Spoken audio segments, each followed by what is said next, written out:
Okay, we are live and we will go through an US of section which we are responding right now. And this is at the final stage. So it's the first stuff is non-final and the second one is the final. So I'll walk you through the understanding of this and probably I'm not going to discuss the case number per se. I'll wait for a couple of more minutes before we restart, and particularly from the point of view of understanding um, how to overcome the prior art. So, particularly in this particular case, most of the folks won't understand this. So, this particular understanding is kind of a learning exercise for the folks who are into USPTO uh, reply of action for any of the innovations filed before the authority. And there are timelines as usual. So some timelines they do mimic in reality, but some do not mimic. So I'll walk you through this. I'm putting myself on mute. I'll be working on it simultaneously, and the response will be prepared, and I'll be talking about the strategic move which you can use to probably prepare the response for the office action. So the final one in India is known as SER. That is, SER in India stands for second examination report. We call it FER, the first examination report, and generally once the SER is done, then only in most of the cases you get a date for having a conversation with the examiner. And once you have the conversation, uh, you have to go through the data sets, and that is all recorded. What I feel is, I mean, that recording should be shown to the folks who really want to enter intellectual property rights, because I just got to see some of the AI stuff in terms of some of the videos which AI had fetched in, and it was talking about how India has progressed in terms of intellectual property rights. The answer is big no in terms of the real understanding of intellectual property rights. At the outset, maybe the patent process has been in place for. I don't even get want to get into the practicalities of that, because I have worked on cases which, I mean, folks will see it maybe after 2050. And on top of that, I have my own algorithm, which is perfectly working fine in all respects. So that is good. It has cognizance, there's no hallucination. The data sets are good enough to draft the protocols. So I'm very confident with those data sets.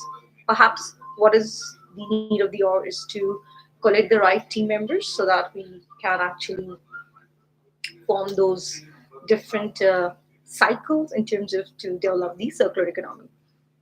So I'll just mute myself and I'll walk you through the stuff as we just go through this. So probably this live will go on maybe for an hour or so, but I'll try to just squeeze in everything and try to do it in 15, 20 minutes. Because what I have learned, particularly in the last 5, 6 years, is try to be concise. No need to, put jargons. Just put the main stuff, make it bold, underline, italics. It works. Because as a patent examiner in any part of the world, they have some timelines, deadlines to be seen. So I think that is the best way forward to uh, prepare a reply of the office action.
Okay, in this particular case, we have.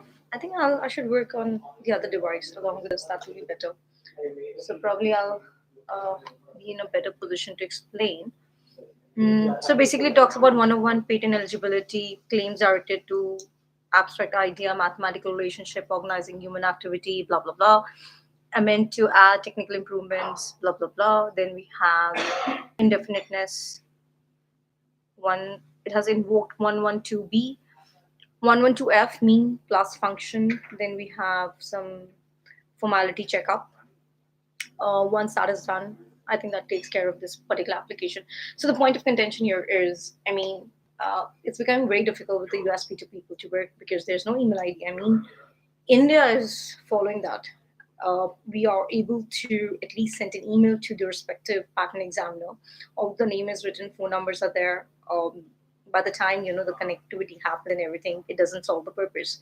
So it is a request to the USPTO, that is United States Patent and Trademark Office, to at least have the email IDs of the respective examiners so that one can just shoot in the emails and get things done in a fast, speedy manner. And it has taken, I mean, oh my gosh, almost took 5 to 8 years just to get a patenting stuff done.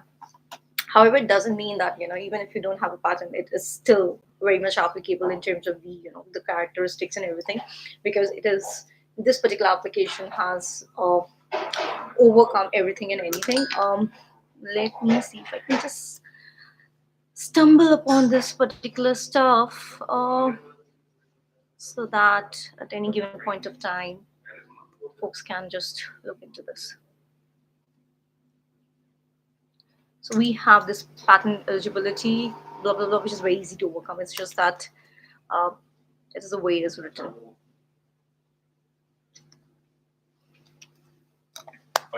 So generally, nobody likes to have something in the patent claims and the like and stuff. So you just have to cross it, strike through, so that it goes through the application stage. Then it talks about hand-free test, inspect, and the amendment, which is actually mean plus function.